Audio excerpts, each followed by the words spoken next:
वो topic start करें उससे पहले हम ना आज थोड़ा एक चर्चा करते हैं किसी बात के ऊपर। एक कॉमन क्वेश्चन होता है सभी का, मैंने बहुत जगह सुना है, बहुत देखा भी है, और मतलब मेरा व्यक्तिगत अनुभव भी ये है। मैंने बहुत से लड़कों को देखा भी है, मैंने सुना भी है बहुत से अलग अलग अध्यापकों से, और मैंने खुद ने भी ये अनुभव किया है कि, और आपका भी शायद एक प्रश्न रहा होगा कि अगर हम पढ़ तो रहे हैं, मतलब सभी लोग क्या कर रहे हैं, स्टूडेंट्स लाइफ में पढ़ाई तो सभी करते हैं, लेकिन कभी कोई सोचता है कि वाई वी आर स्टडिंग,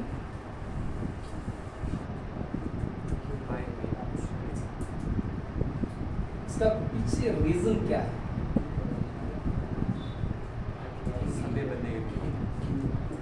एक बार ब्रेन स्टॉर्मिंग करते हैं।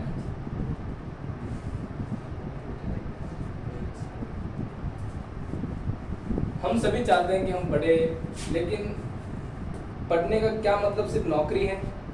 क्या सिर्फ पैसा है? अगर क्या सिर्फ जॉब है, मतलब जैसे कोई पद पाना है? अगर ये पर्पस लेकर के आप तैयारी में उतरे हो या तैयारी कर रहे हो, स्कूल कर रहे हो, कॉलेज में जा रहे हो, कोचिंग कर रहे हो, कहीं भी जा रहे हो, अगर इतना ही पर्पस है ना अपने लाइफ में, तो शायद मुझे नहीं लगता कि वो पर्पस इनफ है। क्योंकि कहीं ना कहीं वो पर्पस हमें ये चीज़ दे भी देगा, जैसे जॉब चाहिए तो जॉब भी मिल जाएगी, पैसा चाहिए पैसा भी मिल जाएगा, लेकिन उसके मिलने के बाद में है ना एक खालीपन सा रहेगा। जो जॉब मिलने के बाद में, जैसे कई लोग ऐसे होते हैं कि जॉब मिलने के बाद में सेटिस्फाइड हो जाते हैं और बोलते हैं कि ठीक है, चल रहा है जैसे चल रहा है। वो जैसे मतलब मान लो कि उनकी जो कोई कांस्टेबल होता है, फॉर एग्जांपल एक कांस्टेबल है, तो आपको बहुत सख्त ज़रूरत है नौकरी की, आपको नौकरी मिल गई कांस्टेबल लेवल की या उससे कोई और अच्छी, लेकिन आपके पास अगर कोई पर्पस नहीं है ना उससे आगे बढ़ने का, क्योंकि आपका पर्पस क्या था? जॉब, पैसा, 2 वक्त की रोटी, अच्छा खाना, कपड़ा वगैरह, ये चीज़ें है ना। तो एक जॉब मिलने के बाद में आई थिंक ये सब चीज़ें मिल जाती है, सब मिल जाती है ना भाई, अच्छे पेमेंट भी आने लग जाती है आपको महीने। अब काम कितना कर रहे हो उसके हिसाब से, मतलब अगर गवर्नमेंट जॉब है तो काम भी उस हिसाब से होता है गवर्नमेंट की तरफ, लेकिन आपको हर महीने की 30 तारीख या 1 तारीख तक आपके अकाउंट में पैसे पहुंच जाते हैं, तो पैसा भी आपको आने लग गया। अब आप अपने हिसाब से खर्च भी करने लग गए, तो मतलब आपका डेली जो रिक्वायरमेंट्स है वो पूरी हो रही है। लेकिन मेरा प्रश्न ये है कि आपने जो अपने जैसे 12 साल, 15 साल या 20 साल जो खराब किए हैं पढ़ाई के लिए, क्या सिर्फ इतने से रिक्वायरमेंट्स के लिए किए हैं कि एक महीने भर के लिए कुछ पैसे मिल जाए ताकि उसका अपना गुजारा निकलता रहे? मेरे को लगता है कि थोड़ा सा और डीप इसके अंदर सोचना चाहिए हमें। आपके माइंड में एक ऐसा पर्पस जरूर हो जिससे कि हम डेली लाइफ के अंदर कितने एनर्जेटिक रहे कि काम की वजह से, मतलब काम से प्यार करें, ना कि पैसों से, जॉब से, या उसके आसपास मटेरियलिस्टिक थिंग्स को देख करके। जिस काम में अगर आपको छोट काम, हमारे यहाँ पे क्या देखा जाता है, इंडिया के अंदर ज़्यादातर ये चीज़ें है कि अगर आप झाड़ू निकालने को कोई काम कर रहे हो तो आप बहुत ही लो कैटेगरी में हो, प्लम्बर का कोई काम कर रहे हो लो कैटेगरी में है, तो काम ही ना, लेकिन कैटेगरी आपकी क्या है? बहुत लो है। चपरासी का काम कर रहे हो आप, बहुत लो। आप पुलिस वाले हो तो आपकी थोड़ी कोई दिखावे की इज्जत है, दिखावे की मतलब जब तक आप उसके सामने हो तब तक तो आप मतलब सर झुकाओगे, उसको नमस्कार करोगे, सब कुछ करोगे, सम्मान भी दोगे, लेकिन जैसे ही उसके पीठ पीछे गए आप उसको गाली देने लग जाओगे। ये वास्तविकता है। कोई तो क्या नाम रखता है, कोई क्या नाम रखता है, कोई मामा बोलता है, कोई क्या बोलता है, कोई क्या बोलता है, और उसकी जो इमेज अपने माइंड में जो बना रखी है ना पुलिस वालों की, हालांकि ऐसा होना नहीं चाहिए, वो बहुत अपनी मेहनत पे करते हैं, बहुत अपना सेक्रीफाइस करते हैं, सैनिक हैं, लेकिन फिर भी उनकी इमेज जो सोसाइटी के अंदर बनी हुई है बहुत ही क्या है, अलग तरीके से। वो भी तो एक काम ही है। टीचर्स की जो इमेज है, वो भी टीचर की इमेज कहाँ तक रहती है? स्कूल तक। एक स्टूडेंट टीचर्स की इमेज कहाँ आज के टाइम में बता रहा हूँ मैं रियलिटी ये बता रहा हूँ कि जो मैं देखता हूँ आज अपने हिसाब से, या मैं जो एक्सपीरियंस करता हूँ उसकी, और भी टीचर मेरे को लगता है वो होता होगा कोई और अच्छा, मतलब वैसे तो आज के टाइम में सोशल मीडिया की वजह से क्या अच्छे उनको सम्मान मिलता है टीचर्स को वगैरह इस तरीके से, लेकिन रियलिटी के अंदर जो हम जहाँ पे जैसे गांव के हैं, आसपास के एरिया हैं, कस्बे हैं, वहाँ पे टीचर्स को बस इतना ही देखा जाता है कि वो स्कूल के अंदर है तब तक टीचर है, और बाहर है तो वो क्या एक आदमी है, मतलब ऐसा आदमी की जो बस कोई उसकी ज़्यादा वैल्यू रखते नहीं है। स्टूडेंट अगर कोई मिल गया तो बात अलग है, लेकिन इसके अलावा जो भी मिलते हैं उसकी कोई ज़्यादा वैल्यू रखते नहीं है। तो मतलब मेरा कहने का मतलब ये है कि अगर कोई भी काम है उस काम को बड़ा या छोटा बताया जा रहा है, वहां पर प्रॉब्लम क्रिएट होती है। कल मैंने एक चीज वो कही थी कि actual problem is considering a problem is a problem. Problem को प्रॉब्लम समझना एक समस्या है, समस्या को समस्या समझना ही समस्या है। और जब समस्या इस तरीके की होती है तो फिर मतलब किसी भी काम को आप कैटेगरी वाइज बांट देते हो तो फिर आपके अंदर क्या होने लग जाती है, एक मतलब ऊंच नीच की भावना आने लग जाती है कि यार ये काम तो खराब है, ये काम सही है, ये काम करने वाला बंदा सही है, ये काम करने वाला खराब है। उसकी वास्तविक व्यक्तिगत तौर पे उसकी क्या है, कैसा है, कहाँ रहता है, कैसी उसकी कंडीशन है, परिस्थिति कैसी है, मानसिक स्थिति कैसी है, उन चीज़ों को कोई नहीं देखता है कि कैसा काम करता है, हाँ अच्छा काम करता है, अच्छा पैसा कमा रहा है, अच्छा वो चाहे कैसे घूस से कमा रहा है या अपनी मेहनत से कमा रहा है, ये बहुत बाद में मैटर करता है। लेकिन पहले जो चीज़ देखी जाती है वो क्या देखी जाती है कि हाँ यार ये लड़का अगर अच्छा पैसा कमा रहा है तो ये अच्छा काम कर रहा होगा कहीं पे, और अच्छा पैसा नहीं कमा रहा है इसका मतलब ये। मेरा ओवरऑल कहने का मतलब बस इतना है कि हम जो पढ़ रहे हैं, हम जो तैयारी कर रहे हैं, हम इतनी मशक्क़त करते हैं रात दिन, और भी फैमिली के दूसरे काम आते हैं, लेकिन बीच में ये पढ़ाई वापस हमारी जो एज है, मतलब इस लगभग 5-6 साल से लेकर के आप 20-25 साल तक होते हो, तब तक की एज आपकी स्कूलिंग लाइफ में, कॉलेज में, इसमें ही गुजरती है। कोचिंग तैयारी मेरे हिसाब से ये स्कूल में, और फिर कॉलेज के अंदर जाते हैं तो कॉलेज में, और इसके बाद में फिर जाती हैं तो कहाँ पे, कोचिंग के अंदर। आप किसी भी एग्ज़ाम की तैयारी कर रहे हो, नहीं तो सेल्फ स्टडी, किसी भी तरीके से आप तैयारी कर रहे हो किसी न किसी जॉब की, या फिर अपने आप को प्रिपेयर करने के लिए। अगर कोई बिजनेसमैन का है तो मतलब उस कुल मिला के ये जो एज है, ये एज किसके लिए है, अपने आप को तैयार करने के लिए, जो आने वाला टाइम है ना उसके लिए प्रिपेयर करने के लिए ये एज हो सकता है ज़्यादा 30 साल तक हो सकती है, लेकिन ये मैंने एक एवरेज एज बताई है कि इस एज से यहाँ तक क्या होता है, एक बंदा अपने आप को आने वाली लाइफ के लिए प्रिपेयर करता है कि वो जॉब करेगा या और अदर कुछ। लेकिन एक बात तो बिल्कुल तय है, और वो ये है कि जो कुछ होने वाला है वो हमारे हाथ में नहीं, जो होना है वो होगा, जो होना है वो होगा। हम क्या करते हैं, कभी कभी बहुत प्लान करके बैठते हैं और पूरे एकदम लाइफ की प्लानिंग करके बैठते हैं कि हाँ ये करेंगे, इसके बाद में ये होगा, इसके बाद में ये होगा, इसके बाद में ये होगा, लेकिन हम बस एक एस्पेक्ट से देखते हैं इसको कि हाँ जैसे मैं तैयारी करूँगा, ये जॉब लगेगी, फिर इसके बाद इतने पैसे आएंगे, फिर ये करूँगा, फिर ये करूँगा, और इस तरीके से हमारी एक पूरा इमेजिनेशन चलती है, रोडवे बनता है। हाँ मैं ये नहीं कह रहा कि सोचना अच्छा नहीं है, प्लान करना अच्छा नहीं है, प्लानिंग इज़ इम्पॉर्टेंट, लेकिन हम जो चीज़ करते हैं ना एक वे में सोच करके फिर उसी से उम्मीद लगा के बैठ जाते हैं कि अब ऐसा ही होगा बस। अब इसके बीच में अगर कोई दूसरी कंडीशन मेरे साथ हो गई तो वो हम उसको झेल नहीं पाते हैं, समझ रहे हो।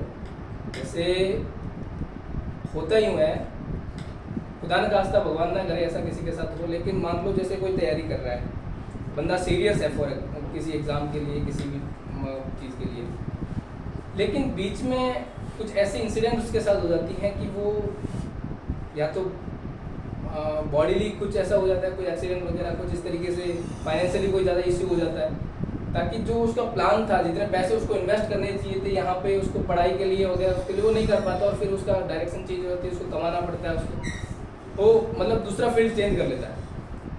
अपने ऐसे बहुत सारे लोगों को आप अगर बायोग्राफी, मैं आपको रिकमेंड करता हूँ कि आप अच्छे अच्छे लोग जो बड़े बड़े लोग होते हैं उनकी बायोग्राफी पढ़ा दो। मैं ऐसे मतलब बायोग्राफी पढ़ने से आपको क्या है कि वे मिलेगा कि बंदा जो है कौन सी स्थिति से लेकर के कहाँ तक पहुँचता है, और बिना किसी गाइडेंस के, वो मतलब गाइडेंस एक तो होती है जिज्ञासा, मतलब कि खुद किसी से कुछ पूछ करके उस चीज़ को नॉलेज गेन करें, और एक होती है कि यार कोई नॉलेज देने वाला भी बहुत सारा है, लोग टीचर्स हमेशा बता रहे हैं कुछ ना कुछ, या उनसे बड़े बड़े लोग उनको हमेशा गाइड कर रहे हैं। अब देखो जो अमीर खानदान के लोग होते हैं उनको पढ़ाई के बच्चे, उनके बच्चे ज़्यादा पढ़ाई नहीं करते, वो क्या करते हैं, क्योंकि उनको ऑलरेडी बहुत कुछ मिल रहा होता है, वो ज़्यादा इतनी मशक्कत नौकरी वोकरी के लिए नहीं करते हैं। उनका हाँ ऑलरेडी बड़ी स्कूलों में पढ़ेंगे, बिजनेस लाइन में है तो बिजनेस लाइन में चले जाएंगे, और ज़्यादातर बिजनेस लाइन में जब नहीं भी जाएंगे तो उनके खानदान के पास इतना है कि वो बैठे बैठे खा सकते हैं। तो फिर वो क्या करते हैं, कहीं भी ऐसे उड़ाएंगे, पब, आज पब में चले गए, आज ये ड्राइविंग, आज इधर मतलब यात्रा करने जर्नी के लिए, आज इधर आज उधर। ओवरऑल कहने का मेरा जो रीज़न है वो ये है कि एक ऐसा कॉज अपने माइंड में क्रिएट करो, पर्पस ऐसा बनाओ जो आपको लाइफ को ड्राइव कर सके। जैसे एक कार होती है, एक बाइक होती है, उसको ड्राइव कौन करता है, उसका ईंधन, जितना ईंधन होगा उतना ड्राइव होगी, मतलब जितने जैसे फ्यूल होगा। मैं कार को लेकर के अपनी लाइफ को, मतलब एक ड्राइविंग चीज़ को लेकर के, ड्राइविंग का यातायात की एक जर्नी को लेकर के अपनी लाइफ को कंपेयर करता हूँ कि एक तरफ है एक कार है, और एक तरफ एक लाइफ है, मतलब एक बॉडी है। एक बॉडी की एक लाइफ होती है, हर एक बॉडी हो, चाहे वो कैसा भी प्राणी हो, इसकी भी एक जर्नी है, जहाँ से स्टार्ट होती है, स्टार्टिंग से लेकर के कोई ना कोई एक डेस्टिनेशन होता है और स्टार्टिंग पॉइंट होता है। इसका भी है, क्या है, जन्म हो गया, मतलब बर्थ हो गया, बर्थ से ये यहाँ तक एक जर्नी इसकी भी होती है, इसकी भी एक जर्नी होती है, स्टार्टिंग पॉइंट से डेथ तक। अब इस बीच के अंदर जितने भी रूल इसके ऊपर लागू होते हैं लीगली, है ना, जैसे उतने ही वो रूल इसके ऊपर भी लागू होते हैं, और अगर हम इसको ऊपर लागू करते हैं तो आप अपनी लाइफ को सेल्फ ड्राइव कर सकते हैं। इसलिए हमारे जो आश्रम पद्धति जब हुआ करती थी, तब जो आश्रम में ऋषि मुनि हुआ करते थे, महर्षि हुआ करते थे, आचार्य हुआ करते, जो बड़े बड़े ऋषि जो अपने शिष्यों को ज्ञान देते थे, तो वो क्या करते थे, जितने भी आश्रम व्यवस्था थी चलती थी उस समय, सभी को जो भी नॉलेज देना होता था, शास्त्रार्थ वगैरह सभी नॉलेज देते, लेकिन लास्ट में जब उनका टाइम पूरा होता था उस समय एक ही चीज वो कैसे, आत्मदीपो भव। आत्मदीपो भव मतलब अब जितना भी ज्ञान आपको बताया गया है, आपने अब तक की एज में जो कुछ सीखा है, बचपन से लेकर के अब तक, उस ज्ञान का प्रयोग अपने विवेक के अनुसार करो। ऐसा नहीं कि मैंने इसलिए ऐसा बोला है इसलिए वैसा करो, या आपको किसी ने कुछ बोला है, कुछ सिखाया है, इसलिए आप वैसा ही करो, ऐसा नहीं।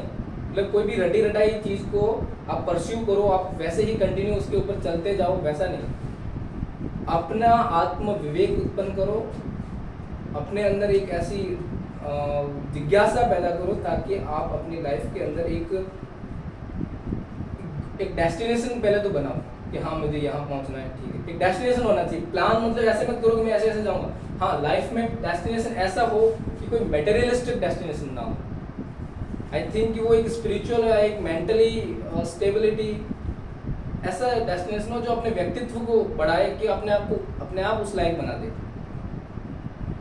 आप बाहरी चीज़ों को अपना डेस्टिनेशन बनाओगे तो फिर उस तक पहुंचने के लिए अपने आप को बदलना पड़ेगा, और अपने आप को बदलना पड़ेगा तो इसका मतलब आप पहले वही चीज़ अपना डेस्टिनेशन बनाओ जिसकी रिक्वायरमेंट है वहाँ तक पहुँचने के लिए। मुझे जैसे मैं ये चीज़ बता रहा था कि अगर एक कार को अपने डेस्टिनेशन तक पहुँचानी है तो वो एक यात्रा पर चलेगा, तो उसको ये तय है कि जाते समय उसको दाएं और चलना है, बाएं और चलना है, मतलब कॉन्स्टिट्यूशन के हिसाब से। अपने जैसे मान लो हाईवे पे आप कभी गए हो तो अलग अलग लेन बनी होती हैं, तो जो ड्राइविंग जो भी कार अपनी लेन में चल रही है वो सेफ लेन में चल रही है, अपने जो पथ हैं उस पर चल रही है तो सेफ लेन में। अगर वो जैसे ही किसी दूसरे में घुसती हैं, मतलब बिना किसी इंडिकेटर के, बिना किसी, तो एक्सीडेंट होना क्या होता है, संभावना वहाँ पे स्टार्ट हो जाती है। कोई गाड़ी पीछे से और तेज आ रही हो तो वो उसको टक्कर मारेगी। तो मतलब जो रास्ता अपना पहले अपने तय कर लिया उस पर चलो। अब अगर आपको किसी और मुड़ना भी पड़ रहा है तो पहले क्या करो, इंडिकेट करो और कंटिन्यूस गाड़ी को चलाए रखने के लिए क्या एक ही रेस में चलना होता है?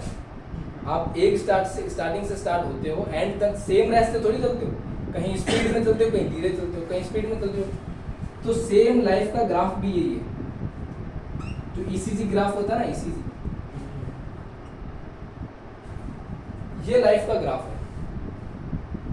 There are lots of ups and downs will come in your life, लेकिन इसके अंदर टिके रहेंगे ना तो फिर आप, मतलब ये है कि आपको ये ग्राफ दिख भले ही ऐसा रहा है, लेकिन ये वास्तव में होता ऐसा है, ऐसे। मतलब ये क्या है, पूरा इस तरीके से ऊपर जा रहा होता है लाइफ में। आपको क्या कर रहा है, अपनी लाइफ में उन्नति कर रहा है, असेंडिंग कर रहा है, आपको ऊपर ले जा रहा है। Ups and downs, ups and downs, बहुत सारे अलग अलग समय को लेकर के अलग अलग परिस्थितियाँ आती हैं। रामधारी सिंह दिनकर ने एक छोटी सी कविता लिखी, उसके ऊपर मैं आपको सुनाता हूँ, फिर अपना टॉपिक स्टार्ट करते हैं। कि विषम समय के चक्र में पिसाहसी प्रबल रहो, विपत्ति में विरोध में अडिग रहो, अटल रहो। विषम समय के चक्र में पिसाहसी प्रबल रहो, तपा है जो जला है जो चमक उसी में आई है। तपा है जो जला है जो चमक उसी में आई है। समस्त ताप तम में भी बड़े चलो सफल हो। जितनी भी समस्याएं आ रही है सभी को सहते हुए, सभी को एक चीज़ ध्यान रखना, बस लाइफ में बहुत सारी प्रॉब्लम्स आएगी, बहुत सारे पेरेंट्स सुनाएंगे, ताने वाने होंगे, मतलब सब कुछ होगा, लोग आपका विरोध करेंगे, लेकिन उस समय सिर्फ एक चीज़ ध्यान रखनी कि मौन रहना सीखना है। मेरे 4 सूत्र याद रखना, मस्त मौन मगन मुस्कान।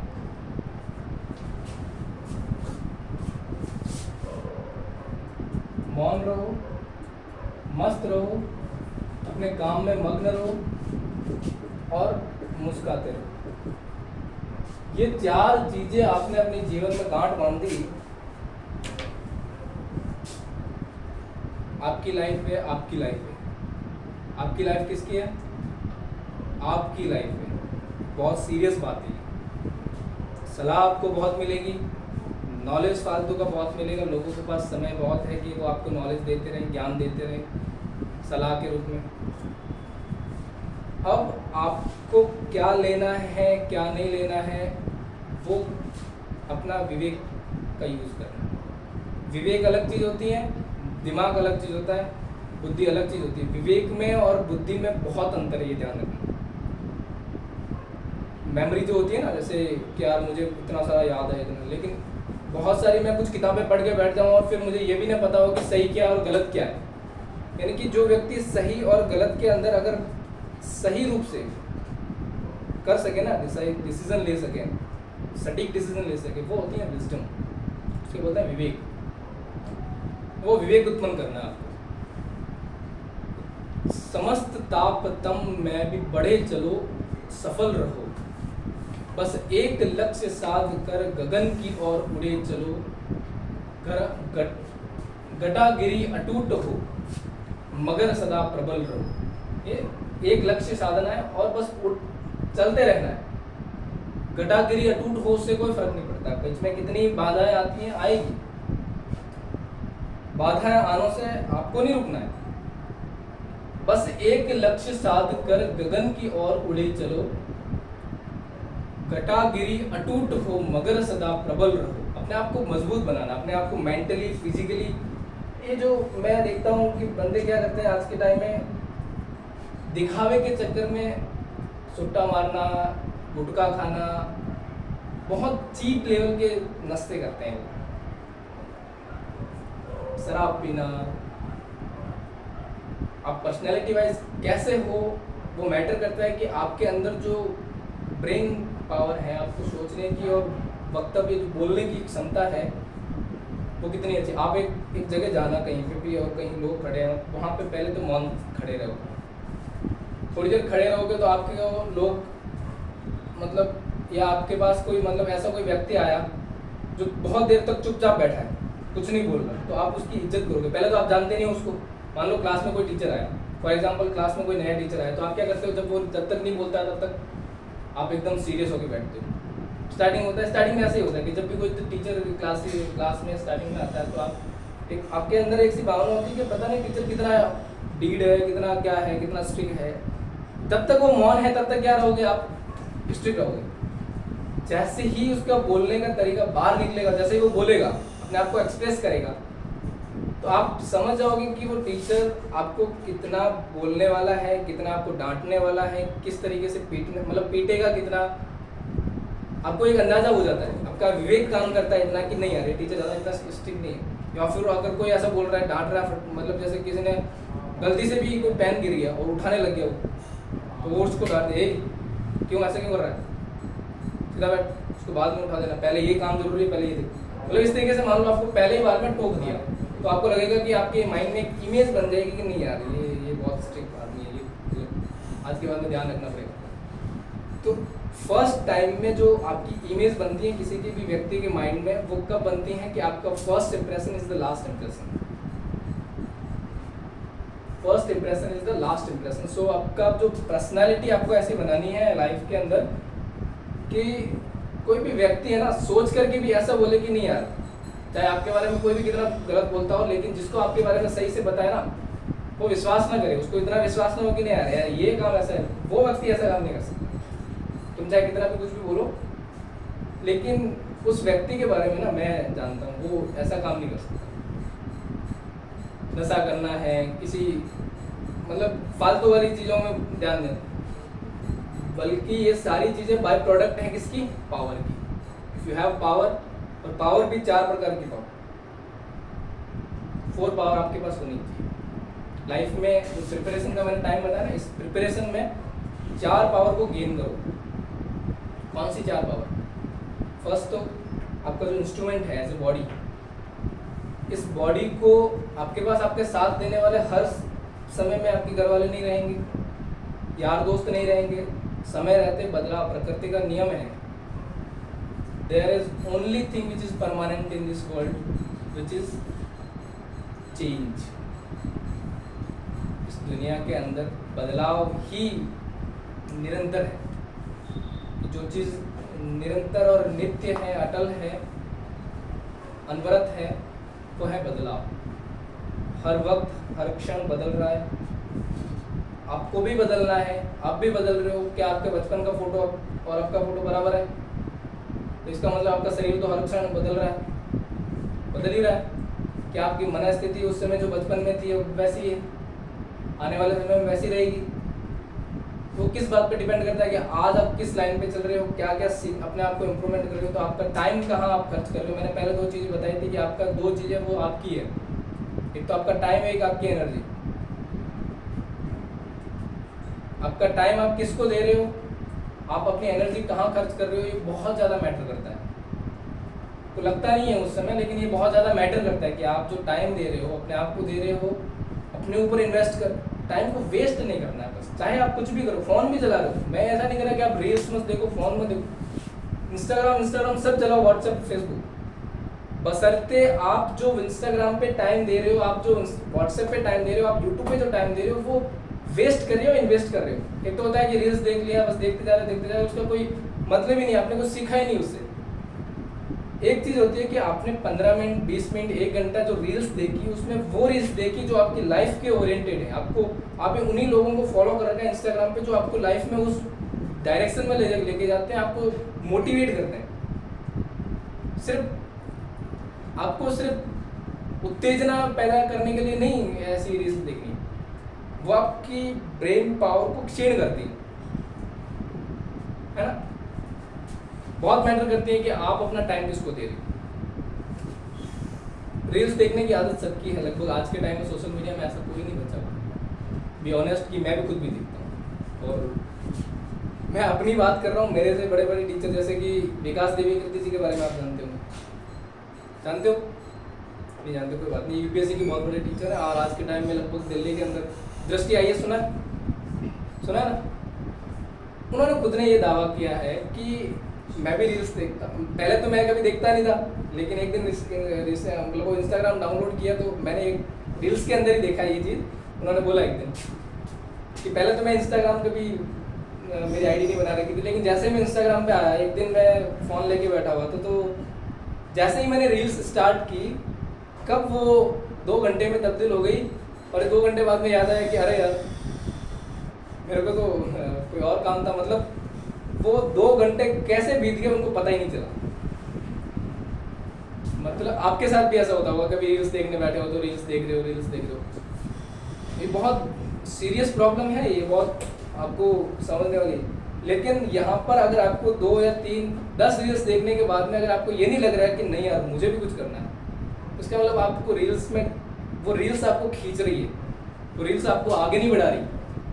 तो रील्स अगर जो भी आप रील्स देख रहे हो, वो रील्स अगर लाइफ के अंदर आपको एक मोटिवेशन दे रही है ना, तो वो रील्स जरूर देखो आप। और मैं गारंटी के साथ में ये चीज़ कहता हूँ कि आपने 10 या 20, बहुत ज़्यादा बता रहा हूँ, 10-20 तो 10 रील्स भी देख लेना आपको, तो अंदर से ये बात आने लग जाएगी नहीं यार मुझे भी करना है, सिर्फ रील्स ही नहीं देखना है, दुनिया में सारे काम करने हैं लेकिन बस ये काम नहीं करना है, जो सभी कर रहे हैं रील्स देखने वाला।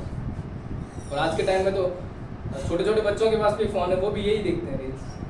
वो अपने लाइफ की देखते हैं, बात अलग है, लेकिन वो भी रील्स देखते हैं। कोई वीडियो गेम खेल रहा है, कोई क्या कर रहा है, कोई क्या कर रहा है। आज के टाइम में वो सब चीज़ें गई कि कोई खेत में खेल रहा हो, कोई खेल कूद तो रहा ही नहीं हो।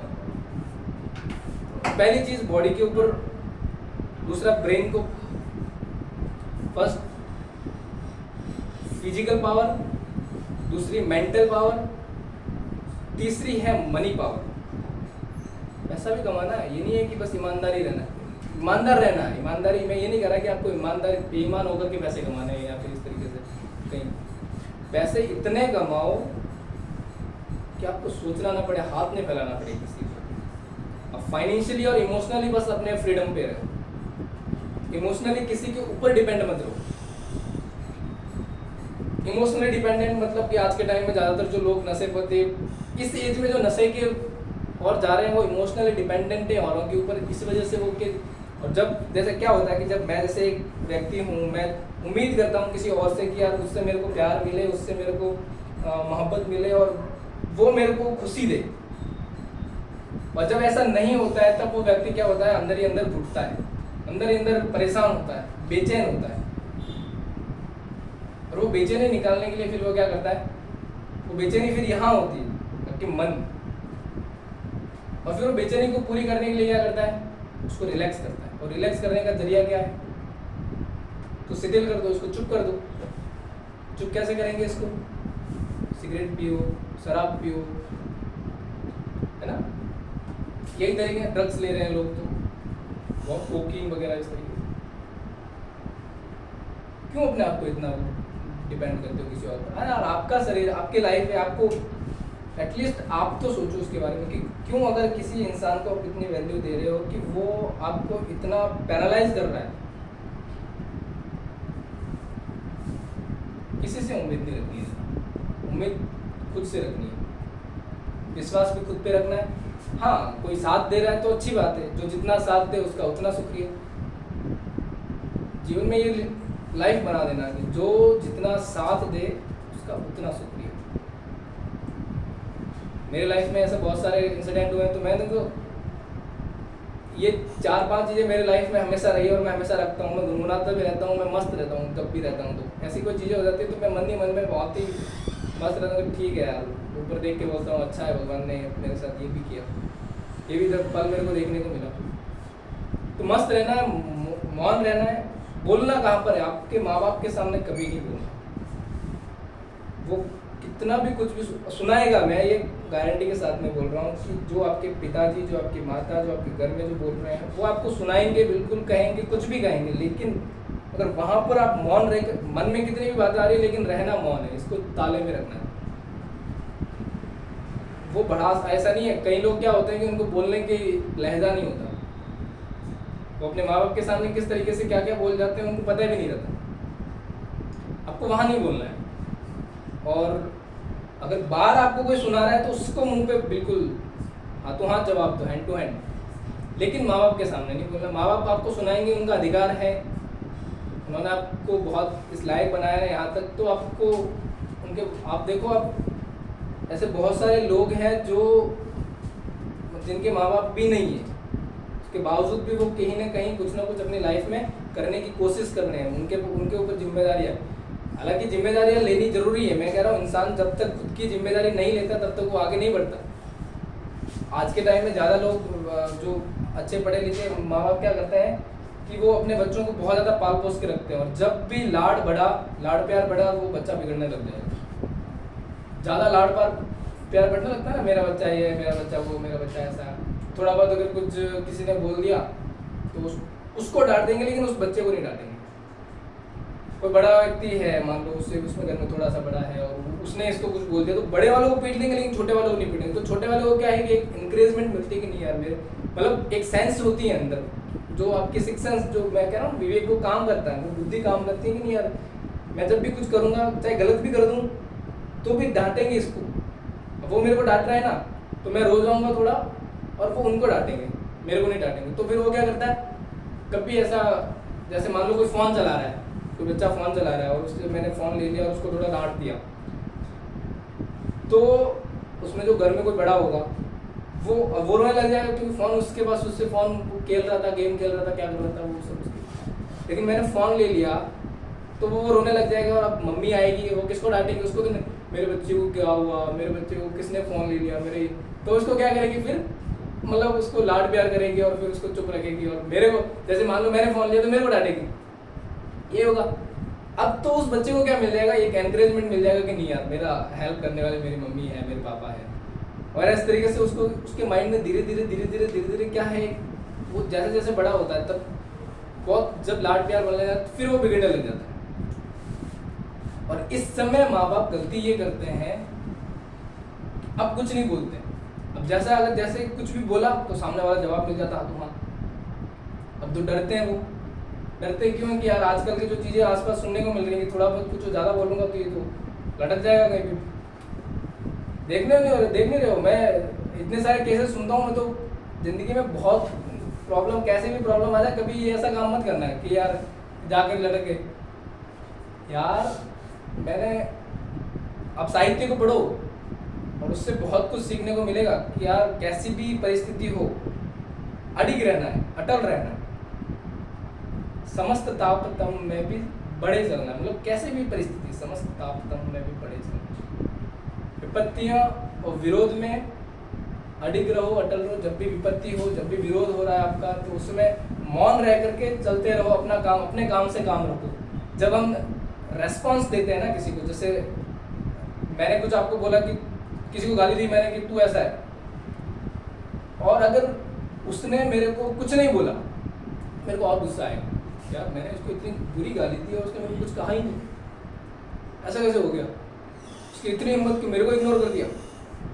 फिर हम क्या करते हैं, और षड्यंत्र करते हैं कि उसने मेरे को गाली दी, उसने मेरे को कुछ कहा नहीं, अब मैं कुछ और करूँगा, अब मैं उसको क्या करूँगा और बोलूँगा, कहीं और दूसरा उसके साथ ऐसे काम करूँगा। तो जलाने वाले को और जलाओ, जलाने वाले को काम, मतलब जलने वाले को जलाओ और जलने वाले को और जलाओ। और जलाने का काम क्या है, अपने काम में मस्त रहो, मौन रहो, मुस्कुराते रहो। जब भी कोई कुछ बोल रहा है तो स्माइल करके उसको बोल के यार ठीक है, तो थैंक यू। फिर कोई गाली भी दे दे तो उसको मौन करके हाथ जोड़ के यार थैंक यू, तो मेरे बारे में इतना अच्छा सोचता है? मेरे बारे में मेरे घर वाले इतना अच्छा नहीं सोचते, तो मेरे बारे में कम से कम गाली तो दे रहा है वो भी नहीं देते मेरे को। हाँ, तो कम से कम कुल मिला के किसी को भी अगर रेस्पॉन्स देना है तो इस तरीके से कि यार उसको भी लगे कि यार इतना कुछ बोला मैंने, उसको कुछ फर्क नहीं पड़ा, उल्टा हंस रहा है, तो है ना।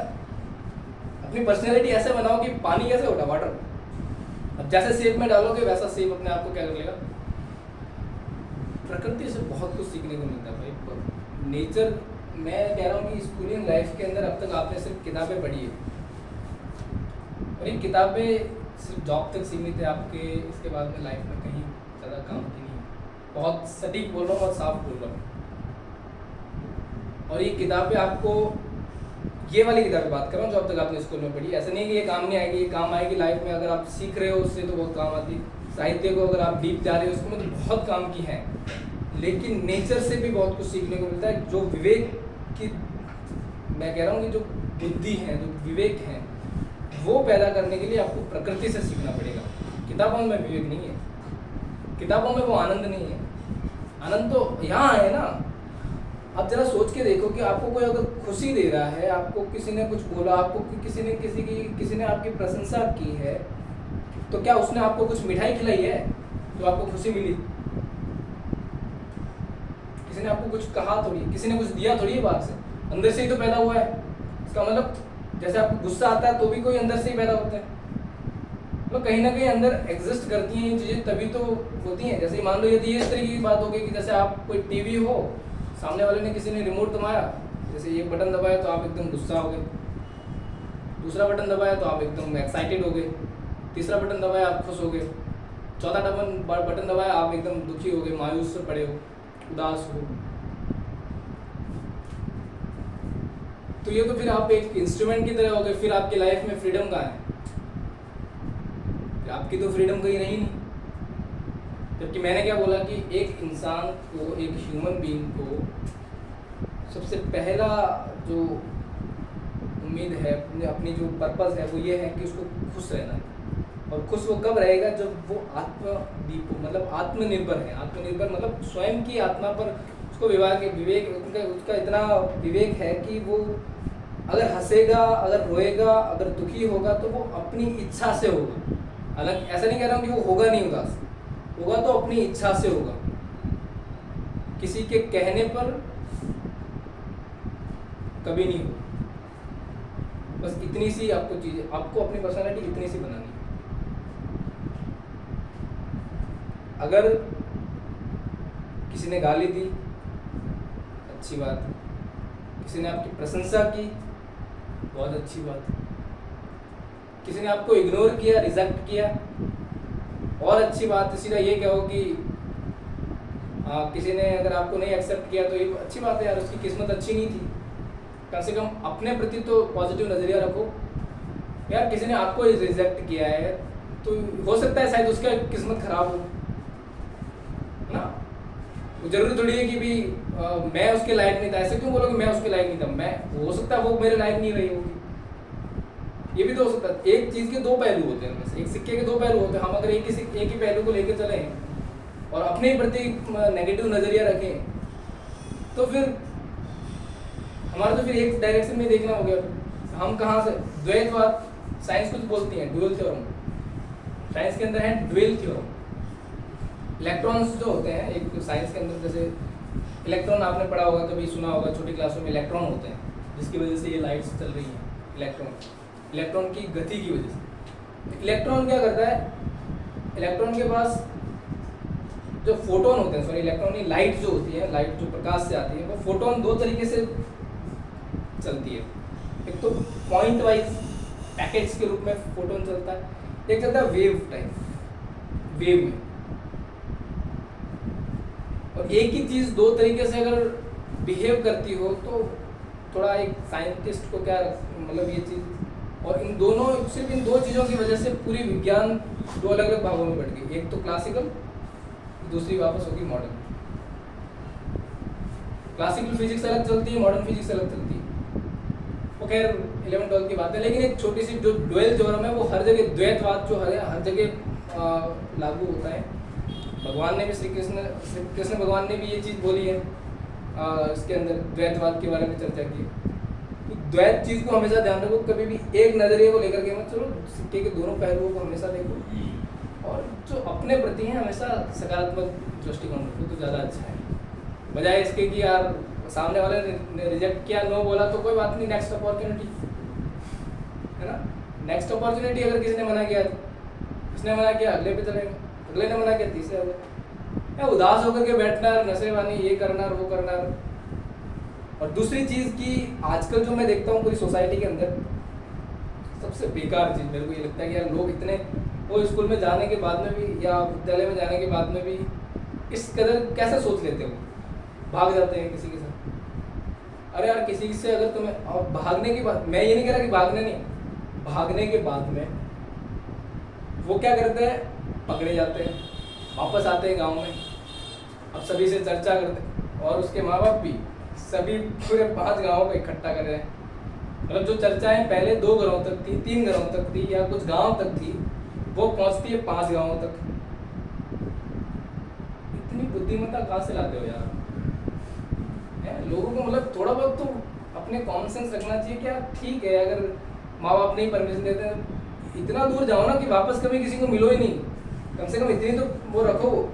और वापस भी आ रहे हो और गांव में भी इतनी हिम्मत होनी चाहिए आप लोगों में कि आप जा रहे हो कहीं पे, तो आप अपने दम पर रह सको कहीं पे, अपनी लाइफ को आगे परस्यू कर सको। लेकिन कभी भी ऐसा कदम मत उठाओ कि जो अपने माँ बाप के विरुद्ध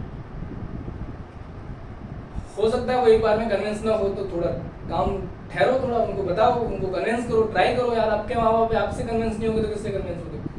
अगर आपकी लाइफ ऐसा तो है नहीं कि भाई आपने लाइफ में एक बार शादी कर दी या एक बार कहीं कोई जॉब में लग गए और आपको जहाँ नहीं जाना चाहिए था अब आप लगे हो दूसरा जॉब। एक बार जॉब में मिलने के बाद में बहुत कम चांस होता है कि आप किसी दूसरी जॉब में लगते हो, क्योंकि फिर एक मेंटल एक स्टेबिलिटी आ जाती है कि यार फिर मेहनत करने के लिए इतना जज्बा भी नहीं रहता, इतनी जिज्ञासा भी नहीं रहती। और हम क्या है फिर एक ही चीज़ में कंटिन्यू करते रहते हैं, एक ही चीज़ में लगे रहते हैं, चाहे उसमें खुशी मिल रही है या नहीं मिल रही है। फिर वो पेट ऐसा होता है? फिर चश्मा लगता है, चश्मा लगाओ मैं तुम लोगों को नहीं बोल रहा ऐसे तरीके, लेकिन मतलब वो बैठ करके वो ना तो अपने बारे में सोचते हैं शरीर के बारे में, फिर अब वो क्या हो जाते हैं, बुद्धिमान व्यक्ति हो जाते हैं, अनुभवी व्यक्ति। अब अगर आप उनके पास जाओगे कुछ भी लेकर के, कुछ भी बोलने के लिए कि हमें ऐसा करना है, हमें वैसा करना है, अरे हमें सब पता है, ये सब चीज़ें फालतू की चीज़ें, इन पे ध्यान मत दिया करो, आप ये करो जो मैं कह रहा हूँ वो करो। कोई थोड़ा सा प्रश्न पूछा तो आपने क्यों नहीं किया? फिर आपको सब पता है, आप क्यों यहाँ बैठे हो? पता है ना, अगर कोई सलाह देने जा रहे हो आप तो आपसे यही बोलते हैं कि ये सब चीज़ें बेकार की हैं, ये नहीं करना चाहिए। आज के टाइम में लाइफ में सबसे ज़्यादा रिक्वायरमेंट मैं अपने आसपास या अपनी सोसाइटी के अंदर देखता हूँ, अपने आसपास के कस्बों में, मैं ये हर जगह ज़रूरत है, वैसे तो ये नहीं कह रहा, एक युवा को अपने हिसाब से लाइफ को सही गलत की पहचान करने की बहुत कमी है। उसने पढ़ाई बहुत की है, नौकरी भी बहुत कर रहे हैं, अच्छी खासी नौकरी पे पहुंच गए, लेकिन अच्छी खासी नौकरी पे पहुंचने के बाद में भी उसके माँ बाप जो है आश्रमों में बैठे हैं। कुछ लोग तो हैं जो बिल्कुल ही नहीं पढ़े लिखे, उनकी फैमिली पहले से ऐसी थी तो वो तो है ही, मतलब गरीब परिवार तो गरीब है ही, लेकिन जो अमीर खानदान के या अपर मिडिल क्लास के लोग, अलग अलग कैटेगरी है हमारे, क्या है तो lower class, lower middle class, upper middle class, और फिर एक होता है जो उसको बोलते हैं एरिस्टोक्रेट तो होते हैं जो बिजनेसमैन होते हैं बड़े बड़े और वो खरबों का जो टेंडर रखते हैं। अपर मिडिल क्लास वाले जो लोग होते हैं वो कौन से हैं, जिनके पास चारों तरफ जिनके आईएएस हैं, पूरी फैमिली में कौन होते हैं, जैसे आईएएस हैं, आईपीएस हैं, कोई आईआरएस हैं, कोई क्या है, मतलब सभी को या कहीं ना कहीं किसी जॉब में बड़ी बड़ी पोस्ट में, वो अपर मिडिल क्लास की जो है, जिनकी मतलब लगभग फैमिली में सारे क्या होते हैं, कुछ न किसी अच्छे नौकरी में लगे होते हैं, वो अपर मिडिल क्लास के अंदर आते हैं। फिर उसके बाद में आते हैं lower middle class. Lower middle class की भी नौकरी में होते हैं, कुछ नौकरी में, कुछ बिजनेस में, आधे इधर आधे इधर, कहीं ना कहीं से गुजारा अच्छा खासा उनका फैमिली चल रहा है, बहुत इधर होती नहीं। अब जो होते हैं मिडिल क्लास वाले जो होते हैं वो बहुत झुंझे हुए होते हैं, उनके पास ना तो ढंग की नौकरी है, ना अच्छी शिक्षा है, और ना ही वो गरीब है। गरीब लोग तो बिल्कुल गरीब है कि उसको तो सोचना ही नहीं है। गरीब को बस इतना है कि सुबह उठा, नौकरी के लिए गया, शाम तक पैसे आए, शाम को खर्च। एक दिन उसकी ज़िंदगी एक दिन की है, एक दिन में खाया, कमाया, वापस खर्च, अपने बीवी बच्चों के लिए इतना कमाया। और वो ऐसा नहीं है गरीब के लिए फिर वो आप कौन पढ़ाई करने के लिए आता है झुपड़ी पट्टी में, देखो आप, तो उनके बच्चे भी उसी काम में लगे रहते हैं, रोड पर साइड में जो कहीं पे भी जहाँ जगह मिली वहाँ उनका बसेरा, रोड के साइड में जगह मिल गई, वहाँ उन्होंने टेंट लगा लिए। कभी जोधपुर अगर जाना है, मैं जाता हूँ कहीं पर, देखता हूँ मैं रोड पे ऐसे ही, तो जो फुटपाथ होता है उस पर ही वो टेंट लगे हुए हैं, वहीं सो रहे हैं। उनकी भी तो लाइफ है ना, वो भी तो इंसान ही है ना? पर्पस क्रिएट करो लाइफ के अंदर। मैंने आज ये सेशन इसलिए लिया क्योंकि सब कुछ हो रहा है, पढ़ रहे हैं लोग सभी लोग, लेकिन क्यों पढ़ रहे हैं यार? कहाँ ज़रूरत है इतना टाइम यार? लाइफ की मिली है, लाइफ इधर चाहे 1 साल से 70 साल तक की लाइफ है, उसमें भी लगभग 30 साल तक तो हम ये करने पढ़ने में यार इधर उधर टाइम वेस्ट कर लेते हैं। फिर उसके बाद में सोचते हैं कि हाँ कुछ करना है। अब क्या करना भाई, 30 साल तूने लाइफ की ख़राब कर दी।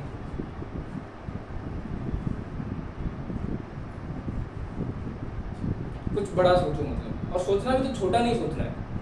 होगा नहीं होगा यार, जब ख्वाहिश ही चांद के रखेंगे तब तो जाकर ना कहीं बादलों तक पहुंचेंगे। अगर बादल से नीचे अब धरती पे ही अपन सोचेंगे हाँ मुझे तो इस जगह से उस जगह तक पहुंचना है, तो फिर तो चांद और सूरज की तो ख्वाहिश ही नहीं रखनी। ख्वाहिश से बड़ी रखो सफल, और बीच में रास्ते आपके रहेंगे, बहुत सारी मुश्किलें आएंगी, तो उस मुश्किलों में वो चीज़ें याद रखना, अलग अलग जगहों से आपको जहाँ से मोटिवेशन मिल रहा है वहाँ से, कुल मिला को सेल्फ मोटिवेशन क्रिएट करो, तब जाकर का आपको मोटिवेशन, आपको आप फ़ोन से मोटिवेशन लोगे तो कुछ पल तक रहेगा, किसी ने कुछ बोला तो वो कुछ क्षण तक रहेगा, आपसे यहाँ से बाहर जाओगे फिर से भूल जाओगे। लेकिन जो मोटिवेशन अंदर का जो ड्राइव है ना, जो कार को चला रहा है, जो ईंधन, जो इंजन, वो मोटिवेशन बनाओ, वो फ्यूल आपके अंदर जगाओ। जब तक वो फ्यूल है तब तक आपकी गाड़ी और हाई स्पीड तक चलाओ। Be active in high speed, अपनी बॉडी का 100%, अपने माइंड का 100% यूज कम से कम ट्राई तो करो। नहीं होगा, एक दिन पढ़ोगे नींद आ जाएगी, कोई बात नहीं, कोशिश तो की ना। आज जैसे हमेशा 1 घंटे पढ़ते हो, आप कम से कम 2 घंटे पढ़ने की कोशिश करो, 3 घंटे। मैं ऐसे पढ़ाई की बात नहीं कर रहा, वैसे मैं सोचना कि सिर्फ मैं पढ़ाई की ही बात कर रहा हूँ। दुनिया में इतने सारे फील्ड हैं, इतने सारे स्कोप है, इतनी सारी चीज़ें हैं, बस अपने आप को एक ही वे में मत चलाओ। प्लान, मैंने जैसे बोला कि एक ही प्लान करके मत चलो, थोड़ा स्कोप ढूंढो। अब तो आपके पास स्कोप ढूंढने के लिए इंटरनेट आपको इतना ज़्यादा मतलब वो दे रहा है, स्कोप सुविधा दे रहा है। गूगल पे जाओ यार, क्या पूछना है, क्या इसके यूट्यूब पे जाओ, आपको क्या चाहिए, हर चीज़ मिल जाएगी आपको, ज़रूरत ही नहीं है। चैट जीपीटी पे जाओ, चैट जीपीटी पे आपको जैसे जैसे इसको आप एक फील्ड के बारे में लिखो, आपको हज़ारों चीज़ मिल जाएगी। बस एक जिज्ञासा होनी चाहिए, क्यूरियोसिटी होनी चाहिए कि यार मुझे जानना है, जो भी करना है मुझे ही करना है। कोई बाहर से नहीं आएगा मुझे कि हाथ पकड़ के ले जाएगा और बेटा तू ये कर, कोई नहीं आने वाला। और ये जो लोग बाहर है ना, ये बाहर जो भी मिलेगा आपको, कहीं ना कहीं कान भरेंगे और आपके नज़रिए को बदलेंगे। नज़र का इलाज मिल जाएगा, नज़रिए का इलाज नहीं मिलना। तो नज़रिया कहाँ से बिगड़ता है? यहाँ से। कितनी शानदार बात, नज़रिया कान भरेंगे। एक जैसे मान लो आपको मैंने किसी व्यक्ति, जो तीसरे व्यक्ति जिसके बारे में आप जानते नहीं, मैंने आज उसके बारे में कुछ भला बुरा बोल दिया, आपको कह दिया कि यार वो व्यक्ति बहुत बुरा है। साइकोलॉजी कैसे काम करती है मैं वो बता रहा हूँ, अपनी ह्यूमन साइकोलॉजी कैसे काम करती है। मैंने आपको बोल दिया वो व्यक्ति जो है ना बहुत ही बेकार है, उसकी पर्सनैलिटी ऐसी है, वो ऐसे बोलता है, गलत शब्दों का प्रयोग करता है, नशे करता है, वैसा है, बहुत ही चरित्र खराब है, बहुत ऐसे मैनिपुलेट करके बहुत कुछ बोल दिया आपको। अब वो व्यक्ति जब भी आपके सामने आएगा, भले ही वो कितना भी अच्छा हो, लेकिन आप ये बिलीव नहीं कर पाओगे कि वो व्यक्ति वास्तव में क्या इतना अच्छा है। आप कहोगे कि यार तो इतना खराब था, ऐसा कैसे हो सकता है, ये जरूर कहीं ना कहीं मुझे पागल बना रहा है, जरूर ये कुछ ना कुछ मेरे को मतलब कुछ ना कुछ कर रहा है, मेरे को धोखा दे रहा है। विश्वास नहीं होगा। फिर कई दिनों बाद में जैसे आप कहीं किसी कुछ दिन उसके साथ रहोगे, आप टाइम स्पेंड करोगे उसके साथ, तो आपको लगेगा कि हाँ यार ठीक है, ये बंदा वो शायद वो गलत बोल रहा होगा, या उसके साथ उसने कुछ गलत बिहेव किया होगा, हो सकता है ऐसा भी हो सकता है। तो किसी के साथ मतलब अपने अक्सर क्या होता है, हम जब अपनी बात आती है तो हम वकील बनने के लिए तैयार बनते हैं, वकील बन जाते हैं अपनी, नहीं मैं अच्छा हूँ, तुम गलत हो, तुम मुझे झूठ बोल रहे हो, मैं सच बोल रहा हूँ, झूठ बोलता ही नहीं हूँ।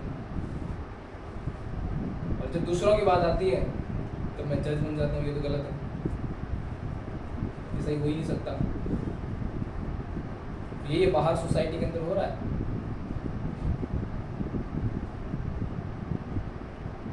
कहने को बहुत ज़्यादा कंपटीशन है यहाँ पे मतलब, लेकिन वास्तव में कोई कंपटीशन नहीं है। सीरियसली देखो, आप किसी एक काम में डूब जाओ, फिर आपको देखो कि कहीं कोई कंपटीशन नहीं है। कंपटीशन तब तक है जब तक हमें लगता है कि हम कंपटीशन के अंदर भाग ले रहे हैं। बट आप एक बार अपना वो तरीका ईजाद कर लो अंदर से कि यार बस, अगर पढ़ने में रुचि है तो पढ़ने में डूबो, गाने में रुचि है तो गाने में डूबो, खेलने में रुचि है तो खेलने में डूबो, डूबना सीख जाओ। बताया था ना कि मोहब्बत का मजा तो डूबने की कसम है ना। जो हो मालूम गहराई तो फिर दरिया पार क्या करना। मोहब्बत इंसान से ही नहीं होती है, मोहब्बत करने के लिए आपके पास लाखों चीज़ें हैं। मीरा ने मूर्ति से मोहब्बत कर दी थी भगवान कृष्ण, वहाँ उसको भगवान दिख रहे थे। मोहब्बत करने के लिए अब एक चीज़ में डूबो, बस उसके अंदर बहते जाओ बहते जाओ बहते जाओ। रास्ते अपने आप मिलते जाएंगे, आपको ये चिंता करने की जरूरत नहीं है मेरे को ये रास्ता अपनाना है, मेरे को वो रास्ता अपनाना है, मेरे को ये करना है, मेरे को वो करना है। रास्ते वो कहते हैं आवश्यकता आविष्कार की जननी है, और जब भी कोई आवश्यकता होगी अपने आप उस चीज़ का आविष्कार हो जाएगा।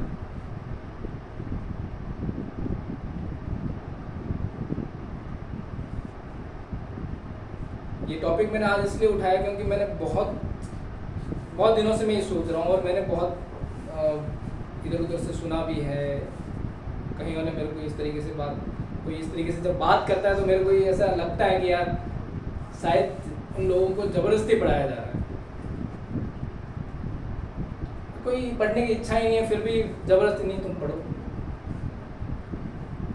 दूसरे जा रहे हैं उनको, नहीं ये करो वो करो ऐसा करो वैसा करो। इसीलिए ये आपकी लाइफ में डिसाइड करो कि आपको क्या करना है। पर्पस जरूर फाइंड आउट करो, और पर्पस मटेरियलिस्टिक नहीं होना चाहिए। मटेरियलिस्टिक मतलब बाहर की चीज़ों, पैसा ये तो आ जाएंगे अपने आप। बदलना क्या है?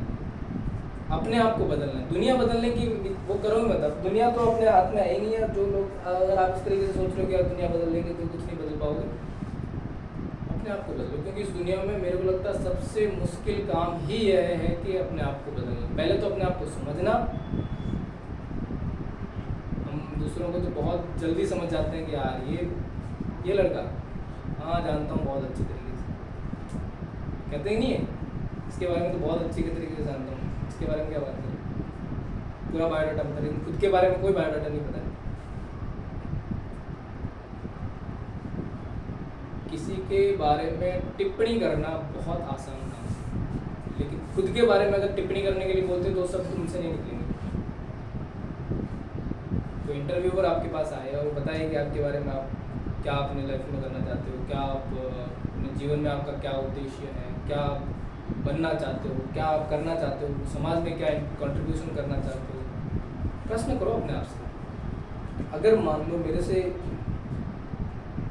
कोई पूछे, या अगर मैं कोई ऐसा व्यक्ति बन गया बाई चांस, तो मैं लोगों को क्या संदेश दूंगा? मैं कैसे इस लाइफ को, जर्नी को मैंने पूरा किया?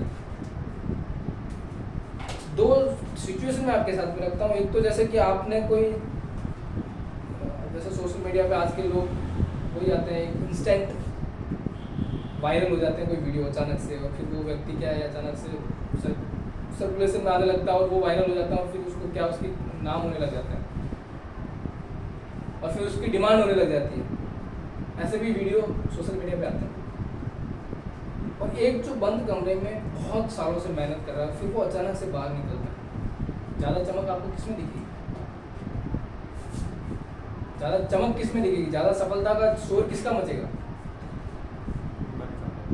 जो जो बंद कमरे में तप रहा था वो व्यक्ति हो सकता है महीने भर 2 महीने भर, जब तक वो सोशल मीडिया पे ट्रेंडिंग है तब तक वो आएगा सामने, फिर उसके बाद उसकी कोई वैल्यू नहीं है। लेकिन जो व्यक्ति सालों से मेहनत कर रहा है वो अपने दिमाग को समझने में, अपने आप को समझाने में, अपने आप को उस डायरेक्शन में ले जाने में, लोगों की परवाह किए बगैर, लोगों के विरोधों को सुने बगैर, अपने तानों बानों को एक तरफ रख के, तानों के शोर में भी अगर उम्मीद लिए हो तो जिंदा हो, है ना। दिलों में अगर अरमान लिए हो तो जिंदा हो। आज के टाइम में जिंदा कौन है? हर व्यक्ति देखो, आपको चेहरे पे इतनी मायूसी दिखाई देगी लोगों के ऊपर कि क्या है यार, बस चल रहा है।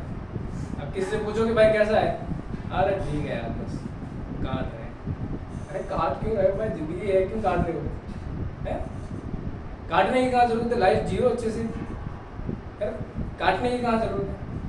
आपके पास जितना बड़ा जैसा काम है वैसा काम करो।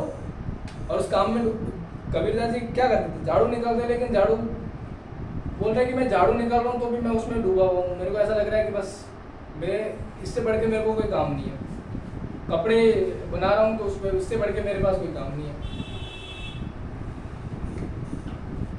जिस काम में डूब रहे हो ना तो उस काम में डूबो बस। उस काम की कैटेगरी को मत देखो कि वो कितना बड़ा छोटा, वो लोगों की नज़रों में बड़ा है और छोटा है, अपनी नज़रों में वो सबसे बड़ा है। और जो काम अपनी नज़रों में, जिस काम की इज्जत मैं करने लग गया, जिस काम की इज्जत आप जो कर रहे हो उसमें आपकी, अगर उस काम में इज्जत है, आपका दिल कहता है कि इस काम में मैं जो भी करूँगा अच्छा करूँगा, मैं अपना पूरा 100% दूंगा और पूरी ईमानदारी से काम करूँगा, पूरी मेहनत लगन से काम करूँगा, तो वो काम एक ना एक दिन उस काम की पहचान आपकी वजह से होती है। पता है ऐसे कहीं मतलब छोटे से छोटे काम वाले भी लोग कहीं ना कहीं बड़े, आज चाय वालों को देखो, चाय वाले की क्या इज्जत है, लेकिन आज चाय वाले की बहुत बड़ी इज्जत है। क्या 10%?